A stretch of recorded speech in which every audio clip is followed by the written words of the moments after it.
Selamat pagi, perkenalkan nama saya Srimelda Damanik, Angkatan 34 Kelompok 4, peserta Laskar CPNS tahun 2021 BPSDM Provinsi Sumatera Utara. Saya akan memaparkan mind map isi modul etika publik. 1. Kode etik dan perilaku pejabat publik. Definisi kode etik merupakan peraturan yang mengatur tingkah laku dalam suatu kelompok khusus. Sudut pandangnya hanya ditunjukkan pada hal-hal prinsip dalam bentuk ketentuan-ketentuan tertulis. Adapun kode etik dan perilaku pejabat publik, dalam reformasi birokrasi ada 8 area perubahan yang harus dilakukan oleh seluruh kementerian atau lembaga dan pemerintah pusat daerah di Indonesia, yaitu 1. Manajemen perubahan, 2. Penataan peraturan perundang-undangan, 3. Penataan dan penguatan organisasi, 4. Penataan tata laksana, 5. Penataan sistem manajemen SDM, 6. Penguatan akuntabilitas, 7. Penguatan pengawasan, 8. Peningkatan pelayanan publik. Hal tersebut akan membuat keberhasilan dalam melaksanakan 8 area perubahan.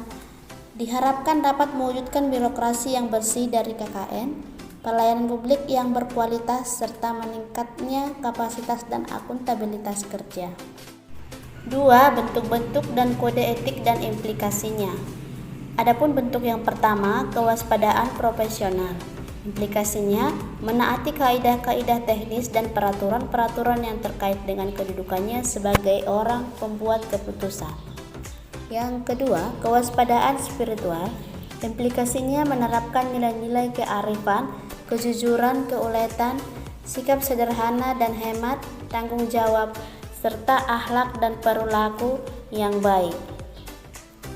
Hal tersebut akan menghasilkan rumusan kode etik yang baik dan diikuti sebagai pedoman bertindak dan berperilaku. Para pejabat akan melihat kedudukan mereka sebagai alat dan bukan sebagai tujuan kekuasaan.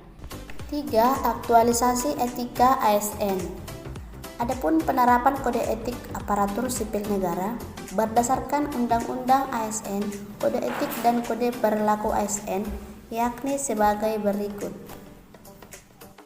melaksanakan tugasnya dengan jujur, bertanggung jawab dan berintegritas tinggi, melaksanakan tugasnya dengan cermat dan disiplin, melayani dengan sikap hormat, sopan dan tanpa tekanan, melaksanakan tugasnya sesuai dengan peraturan perundangan yang berlaku, melaksanakan tugasnya sesuai dengan perintah atasan atau pejabat yang berwenang sejauh tidak bertentangan dengan ketentuan peraturan perundang-undangan dan etika pemerintahan, menjaga kerahasiaan yang menyangkut kebijakan negara, menggunakan kekayaan dan barang milik negara secara bertanggung jawab, efektif dan efisien, menjaga agar tidak terjadi konflik kepentingan dalam melaksanakan tugasnya, memberikan informasi secara benar dan tidak menyesatkan kepada pihak lain yang memerlukan informasi terkait kepentingan kedinasan, tidak menyalahgunakan informasi internegara, tugas, status, dan jabatan untuk mendapat atau mencari keuntungan